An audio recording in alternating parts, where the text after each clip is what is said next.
Assalamualaikum warahmatullahi wabarakatuh. Nama saya Delia Novitasari dengan NIM 2210302051. Di sini saya akan menjelaskan tentang rangkuman atau summary identifikasi akses pembiayaan atau modal usaha baru dalam tugas kewirausahaan. Apa itu identifikasi akses pembiayaan atau modal usaha baru? Adalah kemampuan untuk mendapatkan dana atau sumber daya keuangan yang diperlukan untuk mengembangkan dan mengelola usaha baru. Yang pertama, ada identifikasi pentingnya pembiayaan atau modal. Di sini yang pertama ada alasan kebutuhan modal usaha baru, meliputi tantangan cash flow, penanaman modal, siklus pengembangan produk yang panjang. Yang kedua, ada sumber-sumber modal personal seperti dana pribadi, teman, dan keluarga. Lalu ada sumber bootstrapping. Sumber bootstrapping contohnya membeli peralatan bekas daripada yang baru. Lalu yang ketiga, ada potensi peningkatan pendanaan, mencakup dana pribadi, penyertaan modal, pembiayaan berhutang, dan sumber-sumber kreatif. Selanjutnya yang kedua ada identifikasi sumber-sumber pembiayaan ekuitas. Yang pertama ada business angel, merupakan individu yang menginvestasikan modal pribadi secara langsung, tertarik dengan proses startup, tetapi sulit ditemukan karena kesediaan untuk melakukan investasi yang relatif kecil.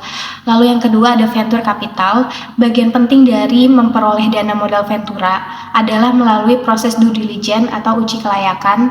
Lalu yang ketiga ada initial public offering atau IPO, merupakan penjualan saham pertama perusahaan kepada publik. IPO merupakan tonggak penting bagi perusahaan.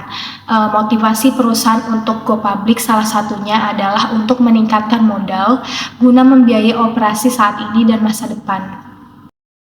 3. Identifikasi pembiayaan pinjaman. Yang pertama ada bank komersial. Biasanya bank tertarik pada perusahaan yang memiliki arus kas yang kuat, leverage yang rendah, keuangan yang diaudit, manajemen yang baik, dan raca yang sehat. Selanjutnya yang kedua ada small business administration.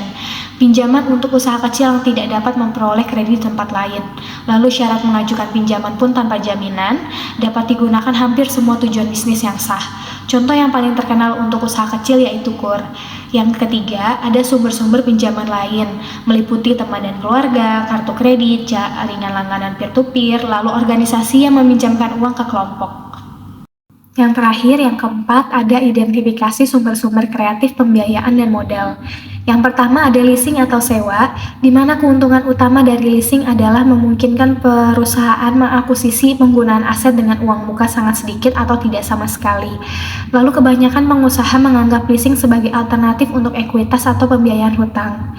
Yang kedua, ada SBR atau STTR Grant, Small Business Innovation Research dan Small Business Technology Transfer, merupakan program yang memberikan hibah tunai kepada pengusaha yang mengerjakan proyek di area tertentu. Lalu perusahaan yang memenuhi syarat memiliki potensi untuk menerima lebih dari satu hibah untuk mendanai proposal tertentu. Mungkin itu saja yang bisa saya dapat sampaikan, kurang lebihnya mohon maaf. Wassalamualaikum warahmatullahi wabarakatuh.